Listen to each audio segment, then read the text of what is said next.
Fala galera, tudo bem com vocês? Professor Anderson Rocha, estou aqui com vocês para fazermos a resolução das questões do simulado de carreiras policiais que vocês fizeram esse fim de semana. E nós vamos aqui resolver as questões agora da disciplina Direito Constitucional, ok? Vamos ver aí o que você acertou, o que você errou. Se você errou, vai aprender para não errar mais. Se você acertou, vai fixar ainda mais o conhecimento. Vamos comentar todas as questões, hipótese por hipótese, alternativa por alternativa. Vai ser muito legal. Vamos lá. Vamos para o slide. Primeira questão do Constitucional é a questão 27, que começa dizendo o seguinte: a respeito dos princípios fundamentais constantes da Constituição Federal de 98, assinale a opção correta. Falar sobre os princípios fundamentais.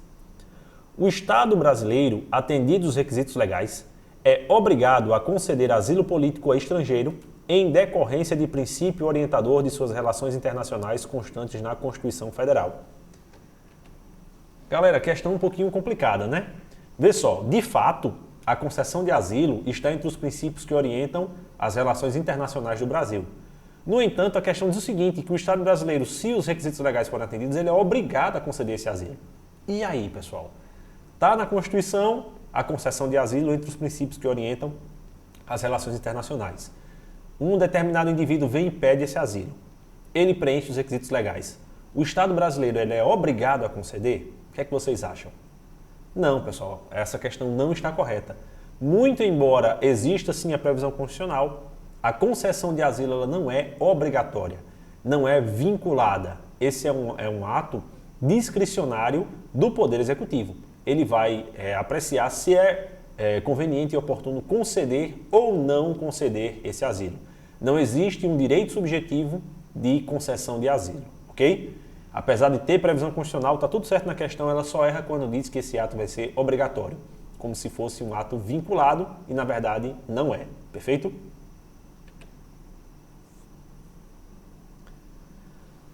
Letra B, galera. Princípios relativos à prestação positiva do Estado não figuram entre os princípios fundamentais constantes da Constituição Federal. Princípios relativos à prestação positiva do Estado não estão entre os princípios fundamentais constantes da Constituição Federal. E aí, o que vocês acham? Certo ou errado? Errado, né, galera? Um princípio que tem uma prestação positiva, por exemplo, que está entre os princípios fundamentais, é aquele que trata, por exemplo, sobre a erradicação. Quando fala que vai erradicar a fome, a miséria, né? E vai reduzir desigualdades regionais, desigualdades sociais. Aí o Estado vai agir, ele vai ter uma prestação positiva para poder atender esse princípio. Então dizer que nos princípios não há prestações positivas está incorreto, ok? Por esse exemplo aí você já mata a charada, ok?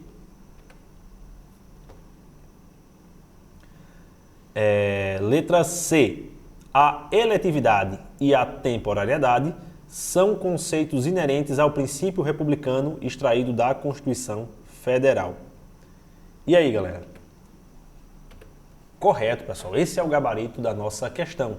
De fato, a eletividade e a temporariedade são princípios republicanos. Como nós sabemos, é a República Federativa do Brasil, né? O Brasil é um país republicano. Logo, é comum que haja a eletividade, que é a possibilidade de que você escolha pelo voto os seus representantes, e a temporariedade, a alternância de poder entre esses representantes. A cada período de tempo serão feitas eleições e vai se decidir se aquele cidadão permanece no poder ou não. E mesmo se ele for reconduzido, dependendo do cargo, se for um cargo do Poder Executivo, por exemplo, ele só vai ser reconduzido uma única vez, 2 mandatos consecutivos. Depois ele tem que sair. Tem que haver essa temporariedade, né? E os representantes são escolhidos pelo voto, a eletividade. Tudo isso faz parte do princípio republicano constante na Constituição. Então está correta a questão, ok? Mas vamos comentar as demais? Letra D. Em decorrência do princípio federativo, há relação de hierarquia entre a União e os demais entes integrantes da federação. Pessoal, e aí? De fato, galera, o nosso Estado é um Estado federado. A forma de Estado é a federação. No entanto, pessoal, não existe em hipótese nenhuma hierarquia entre entes administrativos. Gravem isso, que isso vai ajudar vocês a responder muitas questões. Não há hierarquia entre entes administrativos, logo a questão está incorreta, ok? Por fim, a letra E. Os objetivos da República Federativa do Brasil estão previstos expressamente em rol taxativo na Constituição Federal. Pessoal, os objetivos, eles são normas programáticas. Normas programáticas são aquelas que traçam programas, conteúdos, modelos que deverão orientar a atuação do Estado. Imagine que tudo que o Estado fosse fazer só estivesse ali dentro daqueles princípios. Dentro daqueles objetivos. Não, esse rol não é taxativo, esse rol é exemplificativo. Poderão haver outros objetivos que o poder público ele vai implementar, que a República vai querer implementar, que não estão ali dentro, beleza? Então essa informação também está incorreta, ok? Aí está o fundamento das questões, para você printar, para você salvar aí e utilizar como referência para os seus estudos. O gabarito então vai ser a letra C, ok?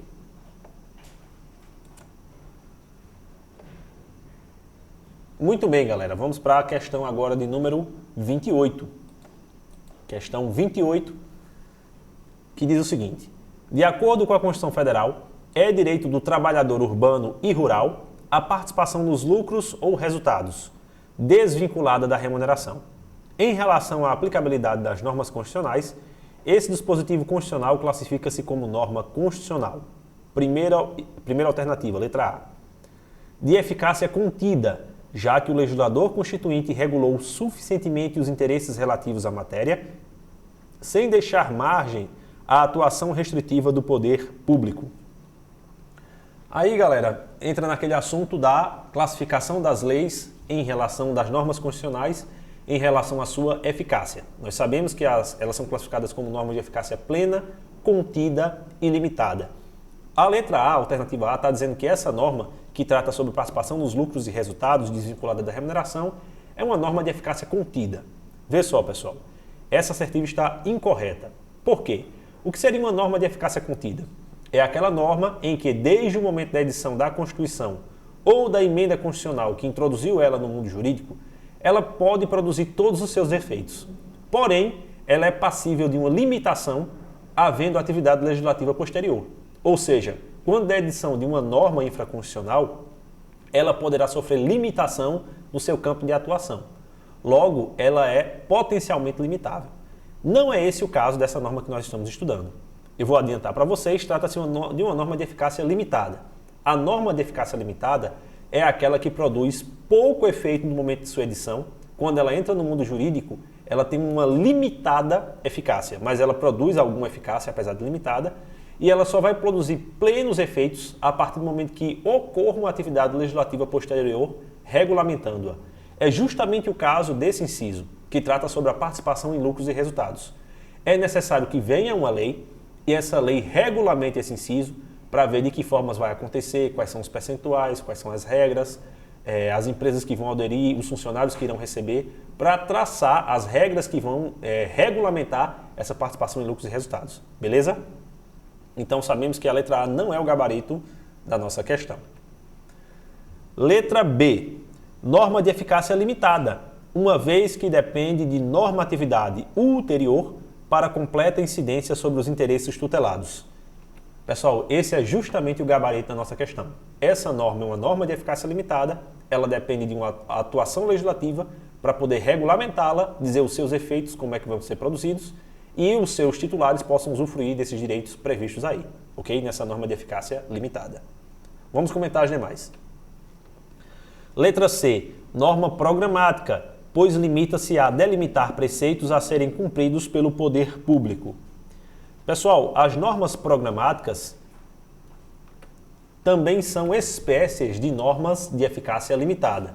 No entanto, essa norma aí não está trazendo nenhum tipo de preceito que deva ser cumprido pelo poder público. Não está trazendo nenhum programa que o poder público vai ter que implementar. Como nós sabemos, esse inciso que trata sobre o pagamento de participação nos lucros e resultados desvinculado da remuneração está lá no artigo 7º, no bloco de direitos sociais. E esses direitos sociais do artigo 7º são aqueles extensíveis aos trabalhadores, aos empregados da iniciativa privada. Logo, não tem nada a ver essa ideia de que essa norma é programática, porque não tem nenhum programa que vá do poder público que vai utilizá-la. Ela vai ser usada na relação privada de trabalho no âmbito civil, né? No âmbito civil e não no âmbito administrativo, no âmbito civil mais especificamente no âmbito trabalhista, ok? Por fim, letra D, de eficácia contida. Nós já sabemos que não é de eficácia contida, né? Pois sua aplicabilidade depende de regulamentação. E é justamente o inverso. A norma de eficácia contida, a sua aplicabilidade é reduzida por regulamentação. E letra E, de eficácia plena, visto que produz efeitos desde que a Constituição Federal entrou em vigor. Também incorreto. Nós já vimos que trata-se de norma de eficácia limitada. Logo, o gabarito da nossa questão é a letra B, ok? Salva aí o fundamento da resposta, certo? Para vocês utilizarem como parâmetro, dá um print aí, salva essa informação, para você fazer sua revisão no futuro, ok? Vamos a mais uma. Questão de número 29. No que se refere a direitos e garantias fundamentais, assinale a opção correta. Não poderá ser conhecido o habeas corpus impetrado em benefício alheio por indivíduo destituído de sanidade mental que não esteja representado ou assistido por outrem.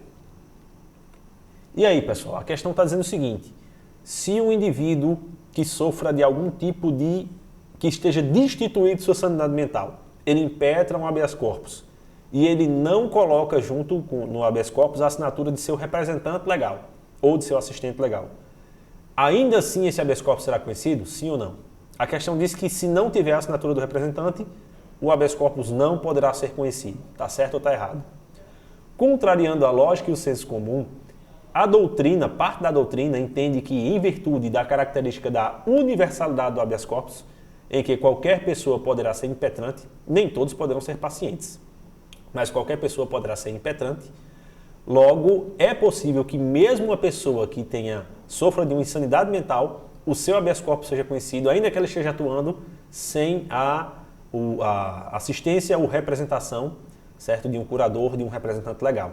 Então, está incorreta essa questão. Contrariando a lógica e o senso comum, tem doutrinadores que defendem essa corrente e a banca se filiou a essa corrente para entender que sim, em virtude da universalidade, da característica da universalidade em relação à legitimidade ativa do habeas corpus, qualquer pessoa pode ser impetrante, inclusive uma pessoa incapaz, sem o seu representante ou seu assistente estar com ele, representando ou assistindo no ato, ok? Então essa questão está incorreta, não é o gabarito da nossa prova. Letra B. Dado o direito à estabilidade sindical, assegurado pela Constituição Federal, é vedada a dispensa do empregado sindicalizado a partir da posse no cargo de direção ou representação sindical e até 1 ano após o término do mandato. E aí, galera, o que vocês acham? De fato, pessoal, o representante sindical ele terá estabilidade, a Constituição prevê isso. Mas qual é o marco inicial dessa estabilidade? A nossa questão ela traz o seguinte, que não pode ser dispensado, né? Primeiramente já tem um erro, né? Essa dispensa aí salvo justa causa, né? Justa causa pode haver dispensa sim. Mas é a partir da posse no cargo de direção ou representação sindical. E aí, pessoal? Se houver, desde o momento da posse, que ele adquire essa estabilidade, os concurseiros mais experientes já estão dizendo aí, não, bem alto, né? De jeito nenhum. Desde o momento do registro da candidatura, aquele candidato, numa chapa, né, que vai concorrer nas eleições do sindicato, desde o registro da candidatura, os representantes sindicais eles possuem essa estabilidade. Então o erro da questão está em mudar o marco inicial da estabilidade, colocando como sendo a data da posse, quando na verdade a Constituição prevê que é desde o momento da candidatura, ok? Letra C. As hipóteses de perda ou suspensão de direitos políticos estão previstos na Constituição Federal em rol exemplificativo. O que é que vocês acham, pessoal? As hipóteses de perda e suspensão, aquele rol é exemplificativo ou taxativo? É possível que haja em outros locais hipóteses de perda e suspensão, como por exemplo em decretos, na legislação infraconstitucional?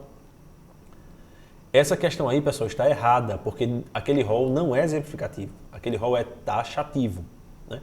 A Constituição diz expressamente que haverá perda e suspensão nessas hipóteses. ela limita as hipóteses e dessa forma a doutrina majoritária entende que esse rol é taxativo e não exemplificativo, logo a questão está incorreta, beleza?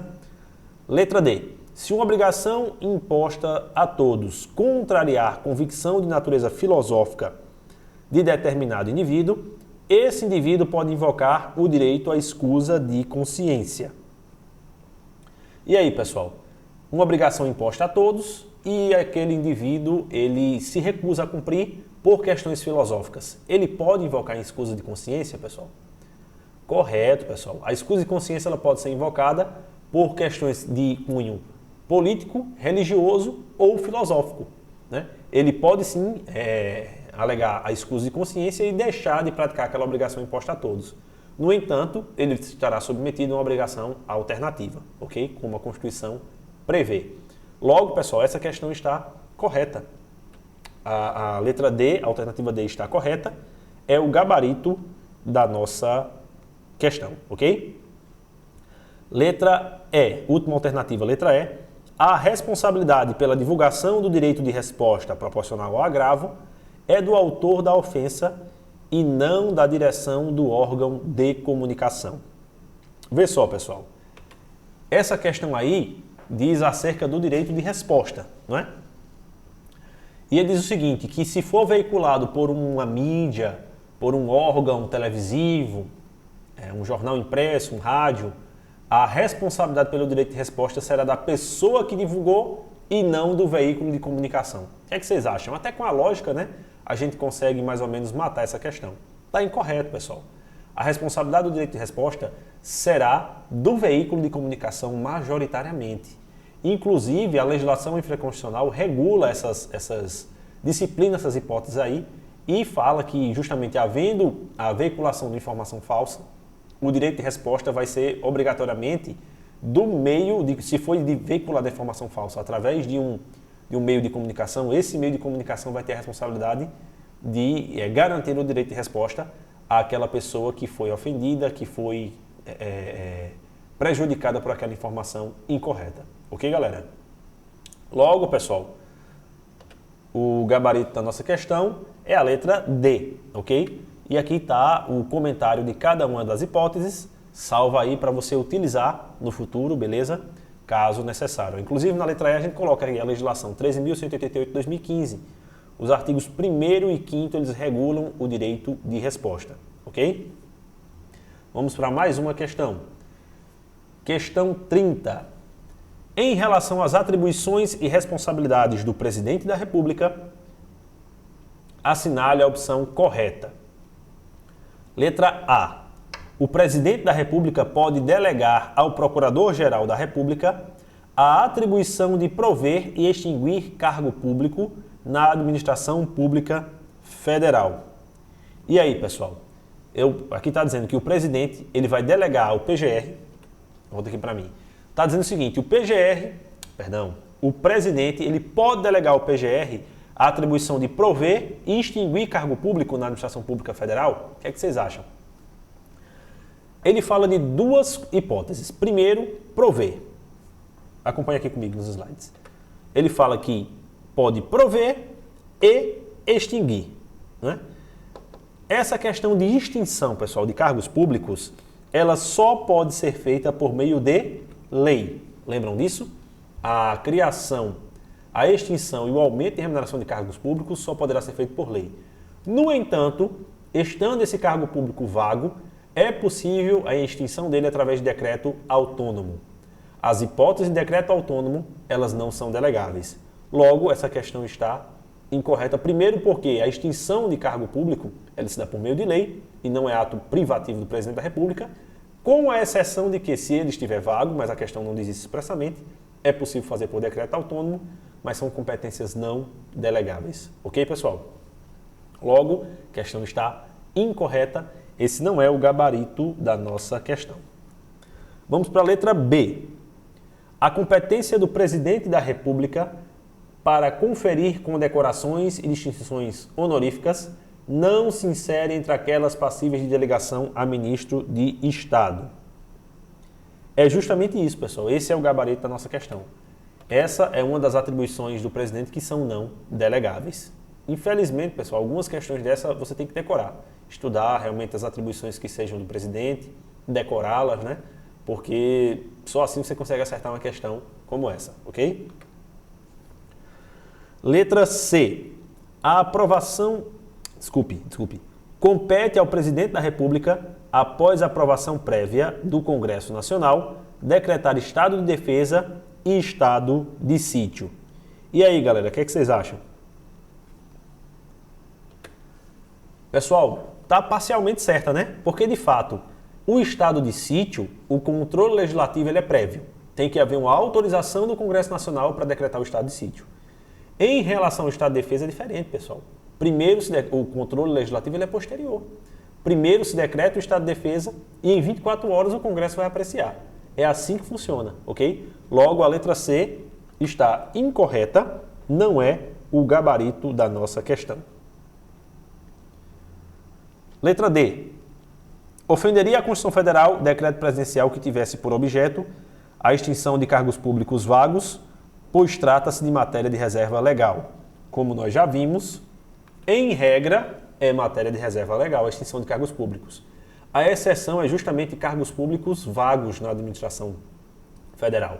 Os cargos públicos vagos, eles poderiam ser extintos através de decreto autônomo, ok? Por fim, a letra E, compete privativamente ao presidente da República conceder anistia e indulto, né? Pessoal, essa questão também traz duas informações. Primeiro, de anistia. A anistia, pessoal, é o perdão de crimes políticos e essa anistia, pessoal, ela só pode ser dada pelo Congresso Nacional. Então, o erro é colocar que anistia e indulto são competências do presidente, quando a anistia é competência do Congresso Nacional. Já o indulto, sim. O indulto é competência do presidente da República. Como nós vemos aqui, pessoal, anistia, aqui competência do Congresso Nacional. Indulto, competência do presidente da República. E o indulto, pessoal, é aquele perdão que o presidente concede, né, que extingue com extinção da pena, quando aqueles presos cumpriram alguns requisitos legais. Normalmente se dá no fim do ano, o indulto, e quando uma série de preenchimento de requisitos, uma quantidade mínima de pena, bom comportamento e etc., o presidente pode extinguir aquela pena, é uma questão de política carcerária, ele pode extinguir aquela pena e liberar o cidadão, e com a extinção da pena, obviamente, o preso ele será liberado, ok? O indulto é competência do presidente, a anistia do Congresso, ok, pessoal? Vamos ver, tá aqui mais à frente os comentários das questões, né? Para vocês printarem, vocês salvarem essas informações e utilizarem na revisão de vocês, nos estudos de vocês, ok? Com os fundamentos legais de cada questão, de cada alternativa, perdão. Vamos para a questão de número 31, galera. A questão de número 31 diz o seguinte: a respeito da organização do Estado, a União, os Estados Federados e o Distrito Federal podem legislar concorrentemente sobre quais são as competências concorrentes em que todos podem legislar, tanto União, quanto Estados, quanto Distrito Federal. Vamos lá. Direito tributário, financeiro, penitenciário, econômico e urbanístico. Pessoal, essa é a resposta, essa é a alternativa correta, esse é o gabarito da questão, a letra A. É logo o primeiro inciso, né? Na Constituição Federal, tem aquelas competências que são privativas da União e tem competências que são concorrentes. União, Estado, Distrito Federal e municípios poderão exercê-las, ok? No artigo 24, esse é logo o primeiro inciso. Então, quem tem aquela boa memória fotográfica, né, vai ter facilidade de acertar questões assim. Mas vamos comentar as outras. Letra B. Ordenamento territorial mediante planejamento e controle do uso, do parcelamento e da ocupação do solo urbano. Pessoal, essa competência é do município, beleza? Letra C. Combate às causas da pobreza e aos fatores de marginalização, promovendo a integração social dos setores desfavorecidos. Aí, pessoal, não se trata nem de competência legislativa, trata-se de objetivo, né? É um dos objetivos fundamentais da República Federativa do Brasil. Ele só colocou com outras palavras, né? Que é em relação à erradicação da fome e da pobreza. Aí ele coloca combater as causas da pobreza e combater os fatores de marginalização. E fala também sobre redução de desigualdades sociais e regionais. promovendo a integração social de setores desfavorecidos. Seriam desigualdades sociais que deveriam ser reduzidas. Logo, pessoal, a letra C nem competência legislativa é. A letra C trata aí sobre um objetivo fundamental da República, ok? Veja que confusão ela fez aí, a banca fez aí nessas alternativas.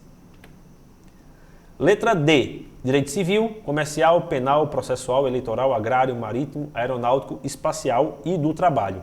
Pessoal, isso aí é competência da União. Nas competências da União, esse é logo o primeiro inciso, né? Mais uma vez, uma coisa que tenham em mente, ó, direito penal e processual penal, vocês vão lembrar logo, ele tem que ser igual no Brasil todo. Os processos têm que ser iguais, o direito penal tem que ser igual. As normas gerais de direito civil, de direito comercial, elas têm que ser uma só no Brasil todo. Imagine que problema ia dar.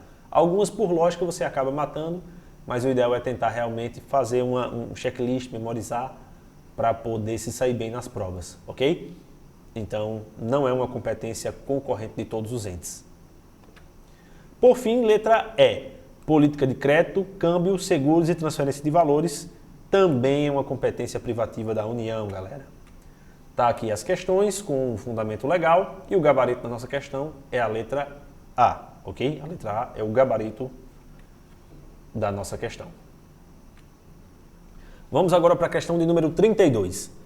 Com base nas normas constitucionais que versem sobre as funções essenciais da Justiça, assinale a opção correta. Letra A. A Procuradoria-Geral da Fazenda integra o Ministério Público Federal. E aí, galera, o que vocês acham? A Procuradoria-Geral da Fazenda, a PGFN, ela integra o MPF? Sim ou não? Lembrando, pessoal, que quem é a PGFN? A Procuradoria-Geral da Fazenda Nacional é um órgão de representação ativa ou passiva, judicial ou extrajudicial da União. Então, é da União, está no âmbito federal. No entanto, ela não tem nada a ver com o Ministério Público Federal. É um órgão da administração direta da União. O Ministério Público Federal não está dentro da União, ou melhor, não está dentro dos órgãos de representação da Fazenda Pública. O Ministério Público Federal é um órgão essencial à Justiça. Não tem nada a ver uma coisa com a outra. São órgãos que possuem atribuições diferentes. Enquanto o Ministério Público Federal é um órgão essencial à Justiça, né, que tem uma característica sui generis, não está sujeito nem ao Poder Executivo, nem ao Legislativo, nem ao Judiciário. Ele é autônomo e independente. A PGFN é um órgão de representação judicial ou extrajudicial da União. Então, não tem nada a ver PGFN com o Ministério Público Federal, ok? Letra B. Incumbe à Advocacia Geral da União representar a União judicial ou extrajudicialmente. Pessoal, correto. Esse é justamente o gabarito da nossa questão. Ok? Letra C. A Defensoria Pública da União faz parte do Conselho Nacional do Ministério Público. Pessoal, Defensoria Pública da União não tem nada a ver com o Ministério Público, não confundam. Como nós já comentamos, o Ministério Público é um órgão essencial à Justiça. A Defensoria Pública é um órgão que compõe, no caso aí ele fala especificamente sobre a Defensoria Pública da União. Também existe Defensoria Pública no âmbito dos Estados. É um órgão que tem previsão constitucional e que ele está dentro da União, certo? Ele serve para assistência jurídica integral dos menos favorecidos. E tem uma série de atribuições institucionais que estão ligadas à Defensoria Pública. Como um exemplo, a legitimidade para propor ação civil pública. Se houver algum prejuízo ao erário, alguma ofensa aos princípios administrativos, ela poderá, através de ação civil pública, procurar a responsabilização dos responsáveis, impedir, a ocorrência de atos que causem prejuízo à União. Então, não tem nada a ver uma coisa com a outra. Ministério Público é Ministério Público, Defensoria é Defensoria. O Conselho Nacional do Ministério Público vai ter a indicação de advogados. Esses advogados serão escolhidos pela OAB, serão indicados pela OAB. Eles podem muito bem ser defensores públicos, não teria nenhum problema. Mas isso não quer dizer que o órgão Defensoria Pública da União integra o Conselho Nacional do Ministério Público. Aí são coisas diferentes, ok? Essa questão também está incorreta. Letra D. Aos membros da Defensoria Pública e aos integrantes da Advocacia Geral da União são asseguradas as prerrogativas constitucionais da inamovibilidade e da vitaliciedade. Vê só, pessoal. Aqui está dizendo que tanto o pessoal da Defensoria Pública, que ele não faz essa restrição da União. Então, em tese, poderia ser Defensoria Pública da União ou dos Estados. Quanto o pessoal da Advocacia Geral da União, segundo a alternativa D, tem inamovibilidade, ou seja, aquele servidor ele não pode ser retirado do local físico onde ele está trabalhando, e tem exceto a hipótese de promoção, e tem a vitaliciedade, ou seja, ele não vai perder o seu cargo, salvo em sentença judicial transitada em julgado pelo cometimento de algum tipo de infração legal. Não haveria hipótese de perda do cargo, por exemplo, por processo administrativo. A vitaliciedade e a inamovibilidade são asseguradas aos membros das defensorias públicas e da Advocacia Geral da União? Não, pessoal, não. Tem algum servidor que possua isso? Sim. Os juízes e desembargadores, os membros do Poder Judiciário e os membros do Ministério Público. Juízes e promotores terão essa vitaliciedade e essa inamovibilidade. Mas membros da Defensoria Pública, membros da Advocacia Geral da União, eles não terão essas prerrogativas constitucionais, ok? Por fim, a letra E. A autonomia administrativa é garantida constitucionalmente ao Ministério Público, à Defensoria Pública e à Advocacia Pública. E aí, galera, o que é que vocês acham? A autonomia administrativa é garantida constitucionalmente ao MP, à Defensoria Pública e também à Advocacia Pública. A Advocacia Pública, pessoal, engloba aqueles que atuam exercendo a representação ativa, passiva, judicial ou extrajudicial dos entes federativos, da União, do Estado, do Distrito Federal, dos municípios ou mesmo das entidades de administração indireta. Será que os advogados da União, o pessoal da AGU, o pessoal da PGFN, os advogados das procuradorias estaduais, distritais ou municipais, esse pessoal, esses órgãos, eles gozam dessa autonomia administrativa que a questão está falando? Incorreto, pessoal. De fato, o Ministério Público e a Defensoria Pública, sim. Porém, a Advocacia Pública não goza dessa autonomia administrativa. Logo, também essa questão está errada, como nós já tínhamos visto, né? O gabarito é a letra B. Vou voltar aqui para o slide. O gabarito é a letra B. E aqui estão os comentários de cada uma das questões, ok? Deu print aí, salvou. Se não deu print, volta, printa, guarda, salva, utiliza para os seus estudos, para as suas revisões, ok? Essas são as questões, galera, de direito constitucional do nosso simulado de carreiras policiais. Espero que tenha sido útil para a preparação de vocês aí, essa aula. Né? Quem errou, agora não erra mais. Quem acertou vai fixar o conteúdo, aprender mais algumas informações, certo? Para todo mundo se dar muito bem na prova, se Deus quiser, se Deus permitir. Obrigado, galera. Um abraço. Até a próxima.